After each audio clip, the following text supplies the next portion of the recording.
Telangana ICET 2026 counselling సంబంధించి మనం ఈ వీడియో లోపల డీటెయిల్‌గా స్పాట్ అడ్మిషన్స్ గురించి అయితే మాట్లాడుకుందాం. సో, మనలోకి ఒక ఐడియా అనేది ఇవ్వడానికి నేనైతే వీడియో చేస్తున్నా. కాబట్టి వీడియోని స్కిప్ చేయకుండా చూడుర్రి.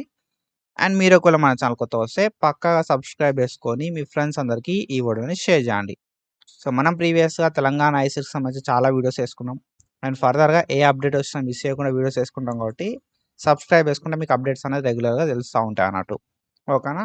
So, when it comes to spot admissions అనేది మనకు సో 24th ఆగస్ట్ 2026 నుండి స్టార్ట్ అయ్యే ఛాన్స్ అయితే ఉంటాయి అన్నట్టు రెగ్యులేషన్స్ ఇస్తారు వాళ్ళు స్పాట్ అడ్మిషన్స్‌కి సంబంధించి. ఓకేనా?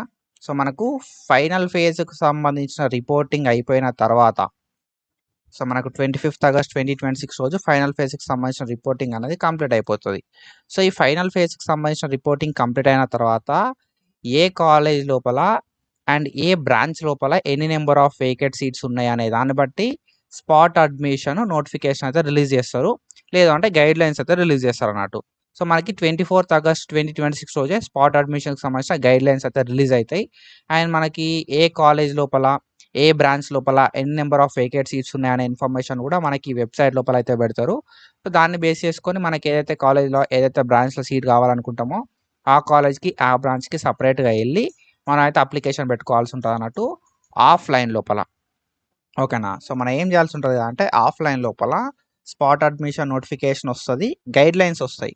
ఓకేనా? ఎప్పుడు 24th ఆగస్ట్ 2026 రోజు. 24th ఆగస్ట్ 2026 రోజు స్పాట్ అడ్మిషన్‌కి సంబంధించిన గైడ్‌లైన్స్ అనేది రెగ్యులేషన్స్ అనేవి చెక్ చేసుకున్న తర్వాత మనకి ఎప్పుడైతే వేకెంట్ సీట్స్ అనేవి అప్డేట్ అయితాయో వెబ్‌సైట్ లోపల సో, మన వేకెంట్ సీట్స్ చూసుకోవాలి. ఏ కాలేజ్ లోపల ఎన్ని నంబర్ ఆఫ్ వేకెంట్ సీట్స్ ఉన్నాయి, ఏ బ్రాంచ్ లోపల ఎన్ని నంబర్ ఆఫ్ వేకెంట్ సీట్స్ ఉన్నాయని చెప్పి. సో, ఆ వేకెంట్ సీట్స్ అనేది చెక్ చేసుకొని మనం మనకు ఆఫ్‌లైన్ లోపల డైరెక్ట్ అయితే కాలేజ్ దగ్గరికెళ్ళాల్సి ఉంటదన్నట్టు. ఎళ్లి అప్లికేషన్ పెట్టుకోవాల్సి ఉంటది. సో, అప్లికేషన్ పెట్టుకున్న తర్వాత వాళ్ళు మెరిట్ బేసిస్ సీట్ అలాట్‌మెంట్ చేయడం అయితే జరుగుతది. అండ్ డొనేషన్ అనేది ఉంటదన్నట్టు.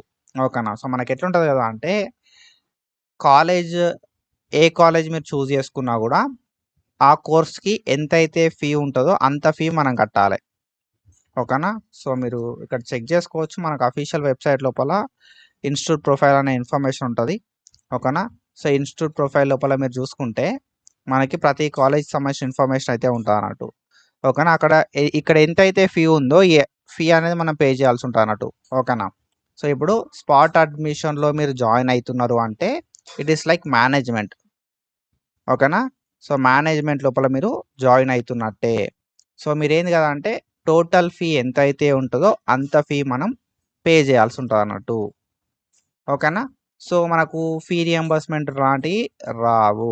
అండ్ దాంతో పాటుగా మనం చూసుకుంటే మనకి స్కాలర్‌షిప్ కూడా రాదన్నట్టు స్పాట్ అడ్మిషన్ లోపల జాయిన్ అయితే.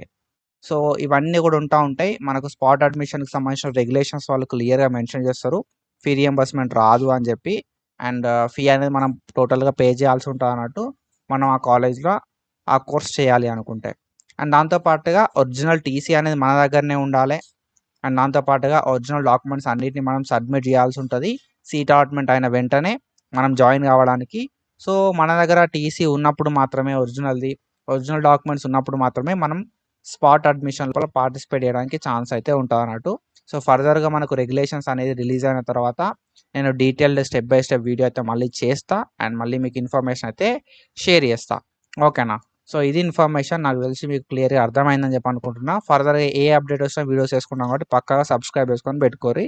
సో, మీరు ఎంబీఏ చేద్దామనుకున్నా, ఎంసీఏ చేద్దామనుకున్నా, సో, యూనివర్సిటీస్ లోపల ఎంబీఏ చేద్దామనుకున్నా, లేకపోతే ప్రైవేట్ అన్‌ఎయిడెడ్ కాలేజ్ లోపల మీరు ఎంబీఏ, ఎంసీఏ చేద్దామనుకున్నా కూడా మనకు రెగ్యులేషన్స్ అనేది అఫీషియల్‌గా వాళ్ళు రిలీజ్ చేస్తారు.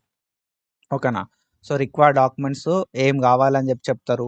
అండ్ మీకు స్కాలర్‌షిప్ రాదు అని చెప్పి మెన్షన్ చేస్తారు. ఓకేనా? రియంబర్స్‌మెంట్ స్కాలర్‌షిప్ లాంటివి రావు అని చెప్పి మెన్షన్ చేస్తారు.